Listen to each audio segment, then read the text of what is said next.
Episode 20, Fireside Chat with Darryl Garner, Dr. Collectible, Part 3.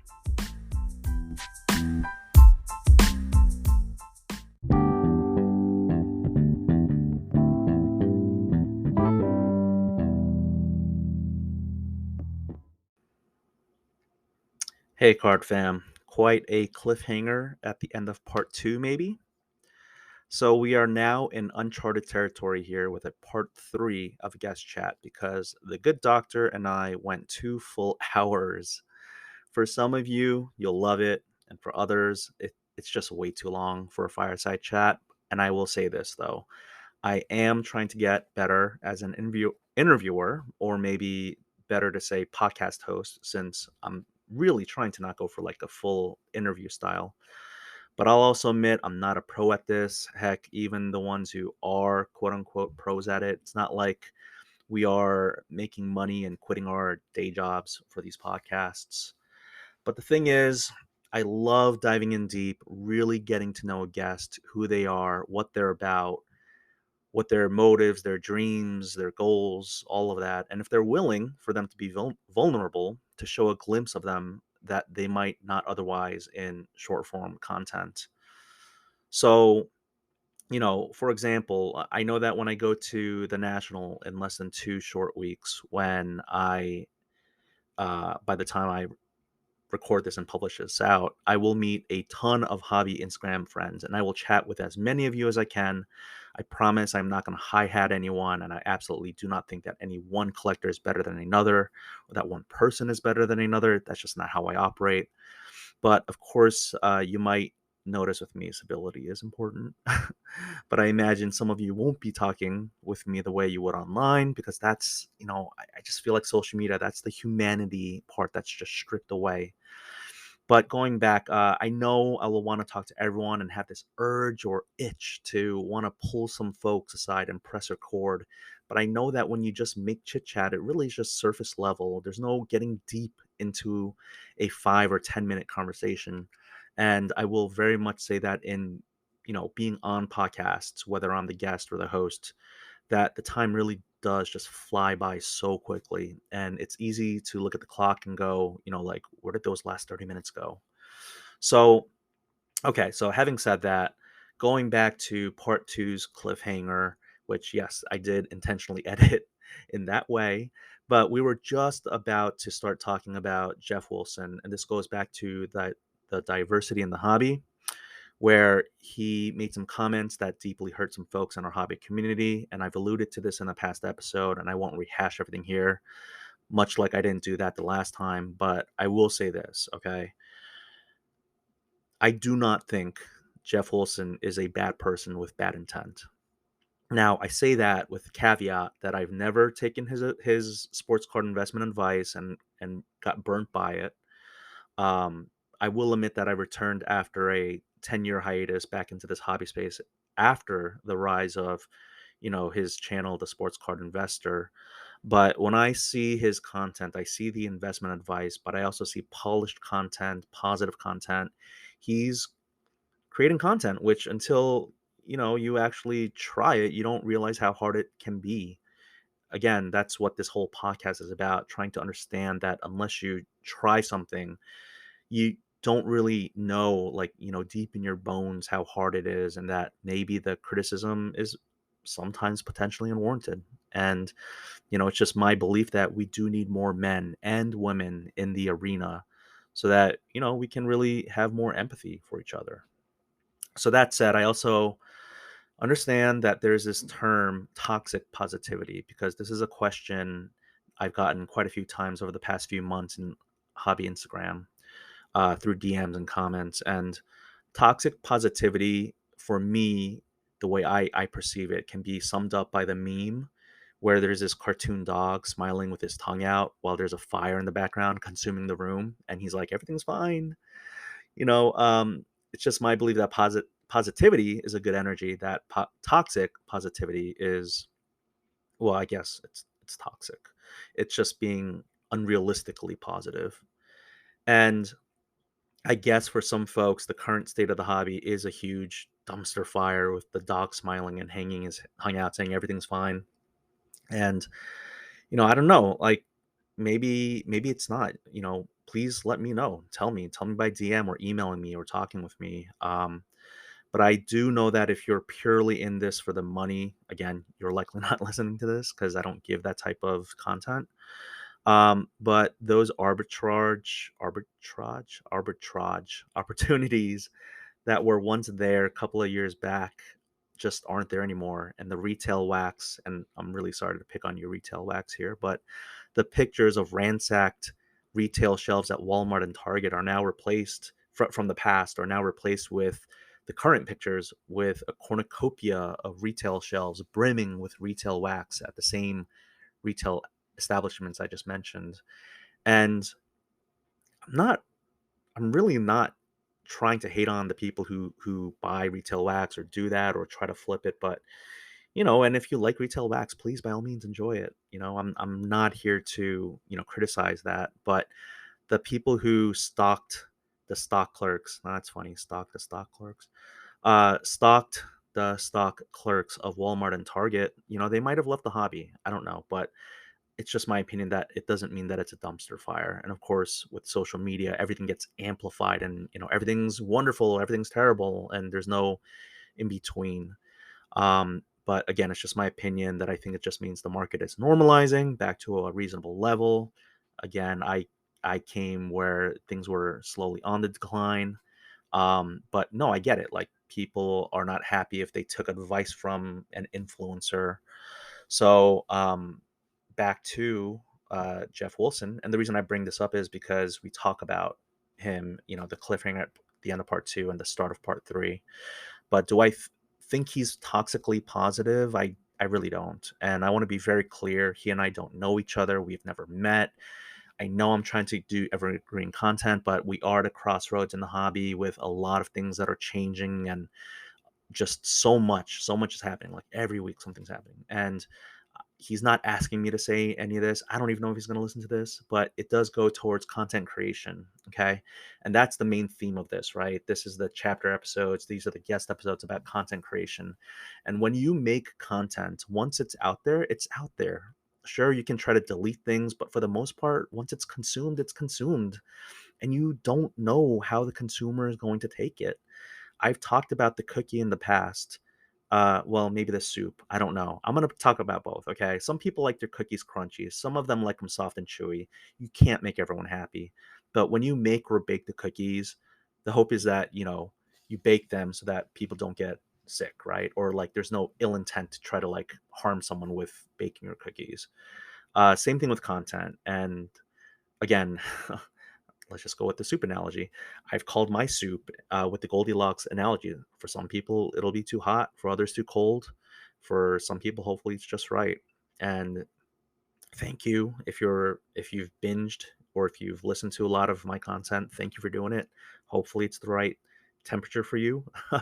But I don't think Jeff Wilson is trying to make any content to make people sick. He, much like me at the start of his content and the start of my content, may have been an inexperienced baker. I still think I'm an inexperienced baker, but I think we all just get better with repetition and with time, and we learn from past, again, to use the cooking analogy, baking mistakes. But the most important thing is you can't stop baking the cookies. You can't stop making that soup. You may be deterred from doing it. Again, in your content creation journey, if you do choose to go down that route, you're not going to make everyone happy. But I know that I like making the soup. I like making this podcast. But I also know it's not for everyone, and that, something that's something that I'll touch on another time because I don't want to take too much more time up, with this intro. I want to get into part three. You guys have been awesome if you've been listening throughout this. So please enjoy part three of my chat with Dr. Collectible, and then it's on to the next guests, which I have already recorded. And I gotta say, it's just I am still processing, but I am so thrilled. I cannot wait to put out the other guest episodes as well. But for now, please enjoy the end or the third of the three-parter of my chat with Dr. Collectible. All right, enjoy.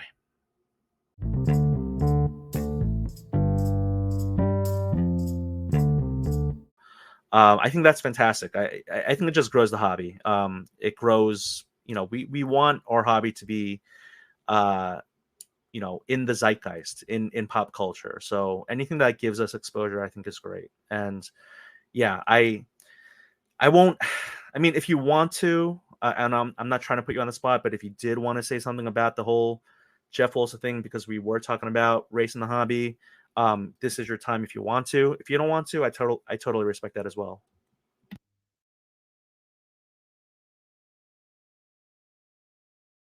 Oh, I'm sorry, you're still on mute. I'm gonna go on mute now. Sorry about that.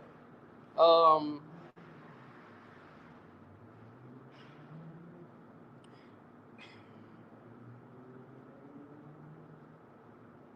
you you have to be very mindful of what you say on the internet. That's one big thing. I try to articulate myself in a matter to where people understand me. I hope people understand me after this interview and many more that I may do in the future. But um, with Jeff, I'm gonna say this personally. Being around him, I met his kids. They're great individuals. Been around him a few times. He actually invited me to actually my first private event he had with Lamar Odom. It was my first introduction to the hobby at Culture Collision. I ended up winning a contest with Sports Card Investor years ago, and he had card collected too, and Lamar Odom there. Dope experience at Top Golf. Um, he didn't look at me as my skin color, saying you don't belong here. I ain't getting none of them vibes from him. Um, Other things are I've taken pictures with him. I've been around places with him, and once again, he did a trade night with me uh, at a I'm just gonna be a black owned car shop. I love it. Bringing him to experience that, utilizing his platform to not only shine light on the car shop, but as well as the individuals that was there, as far as any culture that was involved there. Him and his kids seem comfortable. Um, I love what he do. Yes, he's not right all the time. Nobody's not right all the time. But I'm gonna say this, even with the just all the extra, I'm gonna go straight to it. Just the PPP loans and all that stuff, dude. We sit here every day talking about what the government has done wrong to us as Americans. They don't treat us right. The government this and that. But a guy, you want to talk about a guy that's talking about allegedly took 2 million from the government? That don't sound nothing like, but a loophole in the government. You got guys, rich people, um, middle class, and poor that takes advantage of the government. I'm not saying that's what he did with the PPP loan, things of that nature. I don't get into all that, but I am gonna say it's this: there's people out there in all different levels, billionaires, millionaires, thousandaires, people that's just trying to get by, take over and pass over the government. We have illegal immigrants in this country that don't pay taxes. I pay hard-earned taxes. Let's think about that. Let's think about what the government has been about since the time it has started. And we want to talk about someone that could allegedly be snatching money from the government. Like, come on, man. It's more stuff that the government has done wrong to the people in America than what Americans have done wrong to the government. So at the end of the day, call it what it is. Um, I'm not sure what that man has done on his personal time. Once again, you let God judge that. I'm not nobody judge. But I am going to say, me being around him and what I've got from him has been nothing but cool peeps. I'm glad to have him as a friend. And once again, I'm open to agree and disagree with fellow people that may agree with me or may not. I'm not trying to save face. I'm not here for that. But I am here to tell you what I have gotten from that individual alone and my personal experience, not experience from everyone else. This is just my personal experience and my personal thoughts. And that's how it is at the end of the day. Thank you for sharing that. I think that was really well said. I'll try to do my thoughts in three quick hitters, and then I want to talk about threads because that's just been dominating all of our social media and our time, even with me on vacation.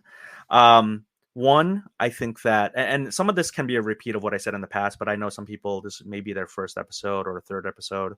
But the first thing is, I think that hobby watchdogs as a term coming from the consumer world really did start from being watching being careful stewards or observers of corporations, not people. I think that hobby watchdogs certainly they can do whatever they want, but I think that corporations are the ones that I'm not trying to say all corporations are evil and all that stuff, but basically we have to be mindful that in a capitalistic society, corporations are going to do what's best for profit. So we have to, as a whole, hold corporations accountable, not people. People don't need watchdogging. And the second thing I think I would say is, um, I think sometimes people don't understand or don't realize that they're being influenced to not like influencers. It's almost like they are thinking, yeah, this is an original thought. I don't like this person. And it's like, wait a minute. It's because you watched this 15-minute YouTube video about why this person's so evil. And I definitely do think the sports car radio, and I didn't want to like say their names, but they talk about the PvP. I think their stuff is like funny. Some people may hate it, but again, as someone who likes what just because I like this person, oh, it's not high school. Like, oh, I'm on this side and I can't like people on this other side. I tend to find the good in most everyone, or I try to until given a reason not to. And so I actually, find all of that stuff to be all influence, or, I'm not going to be influenced by it, but I think that some people are definitely influenced by it. Third thing is Jeff is a fellow Florida Gator. I graduated from the University of Florida. I have talked to him just online, but he seems to be again someone who didn't hi hat me, didn't give me like some sort of cold shoulder or brush off, and um, that does go a long way. It's like it's nice to know that some people who may have like this very polarizing persona, that they're not like immediately coming to the conclusion that when you reach out to them that you're going to troll them, that they do come with some some modicum of kindness. So I have nothing bad to say about any of these folks. I do know that the comments that were made, like as someone who's not African American, who's Asian American, I've said this in an earlier episode, but I do sometimes find myself in the sidelines and trying to figure out how to navigate in and out of the hobby. My Asianness with like the racial tensions within America. Again, because every country has its own set of issues on racism, but with America being a white and black issue, like as an Asian American, I have to figure out. No one's asking me take a side, but it's more of like, how do I help and not hurt the certain situations, and even saying sometimes like the word ally. Some people hate the word ally, and it's like I don't know how to help people, or I don't know how to like. I want people to feel comfortable around me, and I don't want to offend. So okay, I won't use the word ally, but then what am I, right? So, but I think that incident, which has been like almost like 2 months now, but as we know, time just flies in the hobby. I think it was good for us to just kind of like learn from it and just have discussions and figure out what we can do, because the hobby right now is not reflective of America. We have a very diverse America where more well, I don't know what the stats are, but when you look at a card show, like whether it's local or regional, and I haven't been to national yet since 2012, but we do need to see a hobby space that's more representative of the makeup of America, because that means that we are being truly diverse and inclusive. So that's just my thought on that. Of course, I'm say that because I guess I'm Asian American, but I think it's good to have these conversations. They're hard, they're difficult. We're not going to solve racism in America in one podcast episode, or erase things or anything like that. We just have to just continue to talk. I think that's the most important thing, is to continue to talk to each other about it. Yeah, that's the key portion. I'm gonna be honest. I'm gonna be honest. To be serious with you, hold on.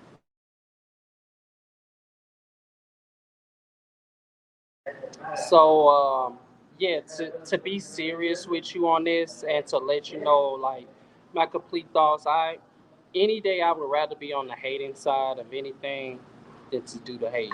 Because I'm gonna be honest with you, this guy, Jed Wilson, still living his life. He's in Tokyo. From what I say, he's in Tokyo living his best life with his kids, while individuals at home sit around, talk dirt on his name.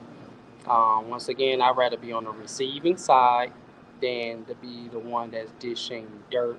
And like I said, everyone has a respectful thing, a respectful point of view. Even if you're talking down on someone, at least I want to hear why you're talking down. You know, you feel a certain reason, you feel a certain way. I mean, and I'm open to that as well. So once again, I've had people in my comments say negative things about me. Recently, a couple days ago, sorry, um, recently, a couple days ago, I seen someone put out on a comment of mine on the post that I had that talks about a year of me being in business. They said, "Oh, you been a year in business and you think you know everything." I left it there.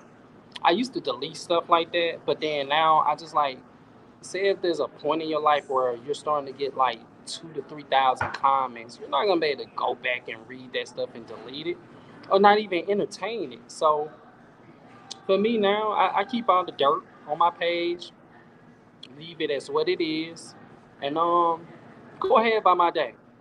If you want to talk about me and put dirt on my name, and that's the content that you want to put out, I gotta be doing something for someone to be talking good or bad about me. If no one is not talking about me, I'm damn sure not doing nothing at all. Woo! I like that a lot. Yeah, you would rather be remembered for something than forgotten about anything. Or I don't know if I said that right, but anyway, I'm not gonna say that was clippable for me. But that was very clippable for you. Um, Speaking of just all of this, and I think we do have to wind down. I may have to. This might be my first part three-parter, because this is the longest I've gone with any podcast guest. Last guest was the shortest, under an hour, and now this is nearing two. But I think it's just so great. And again, I gotta have you on in the future. We have to talk about Threads, because it has been 4 days in Threads has felt like a month, I think.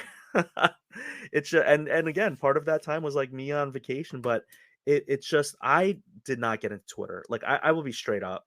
Much as I almost have 5,000 followers on Instagram, I literally have like 22 followers on Twitter, and I didn't put time into it. I wasn't consistent. I wasn't available. It was just not in my bandwidth. It's microblogging. Yes, you could do video. Yes, you could do pictures, but it's mostly text based. And now that I'm on Threads and I'm seeing all of the creators talking and sharing and doing this and that, it makes sense. I guess if it is like a facsimile of Twitter, I can see what the allure was of Twitter. But I really like Threads. Do you want to talk about your experience with Threads, Twitter, or just the comparisons between the two? Yeah, my thoughts on Threads. This the one big portion that I got from Threads out of my whole time being there. I put up this post recently on there, a thread, I guess, you could say. Um, it was about businesses. I see more businesses. Now we talking about big businesses here that are more active on that platform than any other platform I have seen in recent day. I have talked to Wendy over time. Um, I've seen my friend, the car don't talk with Mark. Was it Mark Cuban? the owner of the Dallas Mavericks, speaking to him about the hobby, seeing what his thoughts are. It's literally a connection playground. It's all about connecting, reaching out, and having conversation. It is very conversation based. It's not all about the glitz and glamour that you get on Instagram. Or, for example, I see Wendy's. They posted maybe on their Instagram like 3 days ago, and I think before that was like weeks ago. They are active on Threads. Um, Businesses are active. You see the charisma. You see the character. You Some of the stuff you don't see from businesses um, on the usual. You're going to see it on Threads. I love it. It's entertaining, but it's for the conversation based people. If you're about having conversation, if you're about connecting, networking, and building a platform of great conversations, of great how shall I say, great topics to talk about. I think even Thread said themselves, the company themselves said, it's all about creating that active conversation. That's where the threading comes from, I guess, the idea of it. So I love it. I love the platform. I love what it's about right now. It is knocking Twitter off its boots. Um, and I love how they integrated. They just didn't take the way Instagram took a whole completely different platform, but they said this is what we're going to do. We're not going to let you start off from scratch. What you're going to do, you're going to go on a whole nother platform, which now I don't have to talk to you on your posts or see you, put out a video or picture. I can have just a strictly conversation, open conversation with you.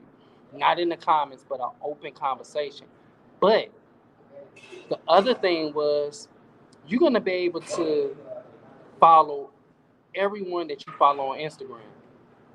Now I have conversation with you on Thread that I may have not had on Instagram in public.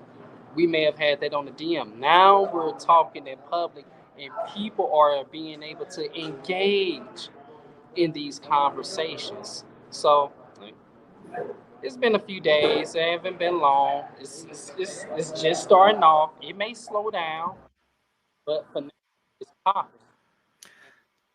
Two things I want to say. One, I can't believe the complete coincidence that you talk about Teenage Mutant Ninja Turtles and then I post back about Teenage Mutant Ninja Turtles in a completely separate thread. I was like, this is my brother from another mother because we absolutely like mind gelled at that point. It was amazing.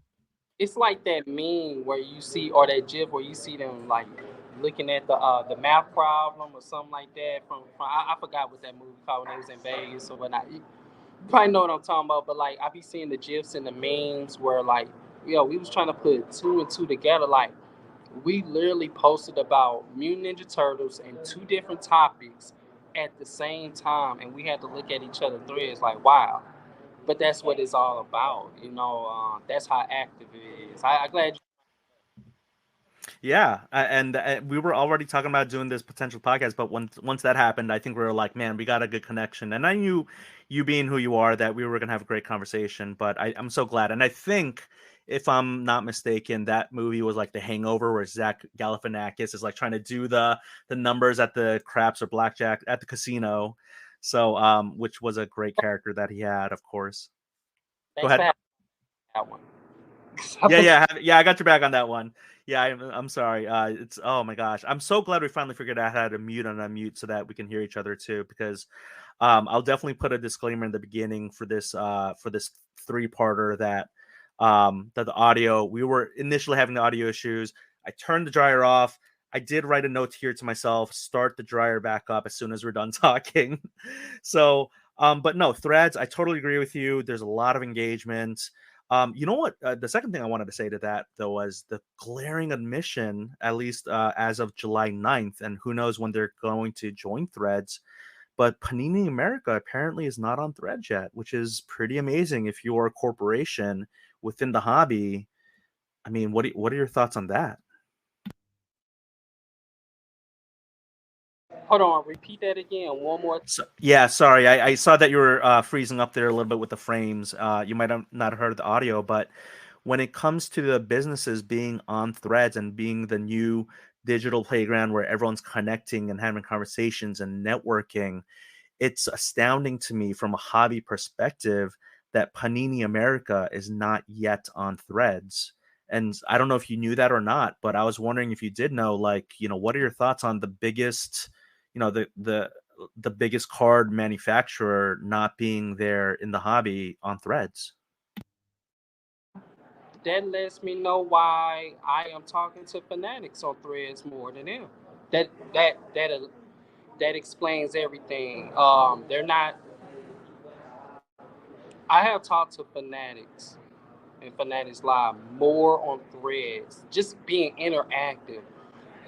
I mean, talking about the little baby song that dropped. I was like, me in the car, though, I was like, yo, we're gonna play this all weekend. They was like, yo, we agree with you. We think that's dope. Like they're interacting. They're having and engaging in conversations with the base that is interacting with them. I love it. There's no way Panini should not have no page on threads. That lets me know that one first thing is they're lacking because obviously we see it with fanatics. They're beating them up. Um, Business wise, it lets me know that they're behind Fanatics because of the business moves that Fanatics have been able to make. And basically, I call it cornering the market. In the next couple years, maybe 5 or 6 years from now, I don't know if Panini finna have the rights for a lot of autographs. You know, so Panini, step it up. Um, y'all are better than that. There's no way on threads. And I'm gonna be honest, everybody's not on threads right now. Um, there's a lot of people I know right now that's not on threads. I guess they choose not to be, and that's okay. Even with Panini, that's okay. But I think as a bit in a business perspective, when you got businesses out here that's making a killing on threads, I never posted anything about Wendy's in a day of my life on Instagram until a couple days ago when they decided to speak to me and say what they said. That's what I'm talking about. The trajectory. You know what I'm saying? Like, but hopefully Panini gets it one day. Hope. I mean, they might just find it to be another place where a lot of people will gripe. And I'm just of the belief if you're a corporation that, your PR team or social media team, they just have to do their best to, um, crisis manage. I mean, I guess at a certain point, Panini was, and then they just stopped. Again, I wasn't there in the hobby when I was actually there in the hobby back in 2012 when they did first get the license. They were first about the lower end cards. They were about customer service, and then at a certain point, apparently everything just switched, and I had left the hobby by then. But maybe they just don't want another place to be, like castigated by the masses and being trolled. But I mean, there are ways to be a good corporation where you are engaging, and whether you're responding to trolls with sarcasm or humor or something, just to show people that you're listening. Because I feel like some trolls, I mean, yes, you don't want to fuel the fire, but some people, once you show your human side, I've had people come at me and then I'll just kind of say something where I don't try to be mean to them. I just kind of go, I I get you, or I'll use their real name if their real name is in their like profile on Instagram. I'll just try to acknowledge them as a human being, and then they just kind of stop because they go like, yeah, maybe I do sound silly, trying to flame someone who I've never met in my life, who I'd never say this to in their face. So it's gonna be really interesting to see national where we're all really gonna be able to see each other. Whether you have a big presence or small presence, just engaging with people, because I hear a lot of people who hate certain people online, and then as soon as they meet them in person, they're just like, oh yeah, like that person's not so bad. So again, it's about humanizing each other and humanizing and like respecting our humanity as a whole, I think. So I think that's a great way to maybe end. I think we left some things, which is amazing to say, in almost a 2-hour conversation. But I'm gonna do my best to cut this up and make it digestible for folks because some of this was really heavy. If it's okay with you, for us to end now, but if there's any last words you want to say, again, I'll go back on mute and then, we'll wrap up here. Um, I want to say thanks for allowing me to be on your platform. I really do appreciate it. I want to say thank you, just thank you for giving me a chance to be able to speak my mind. Um, Anyway, you cut this up segments. Even I know you throwing some segments on Instagram, things of that nature. We're gonna be able to collab. I hope you know when people look at this, they get a better understanding of me as an individual, how I think, as well as how you think.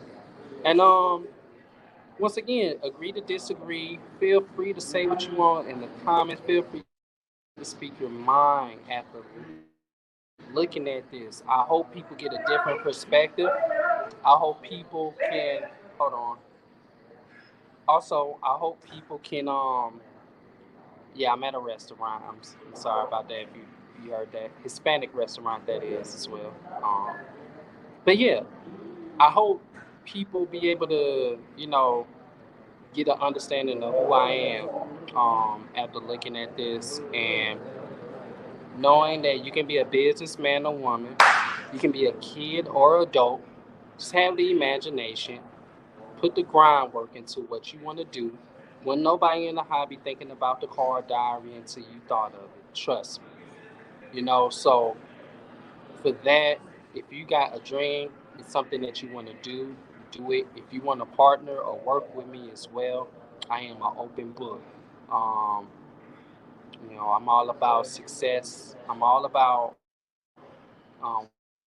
working with individuals. I'm all about building a team around me.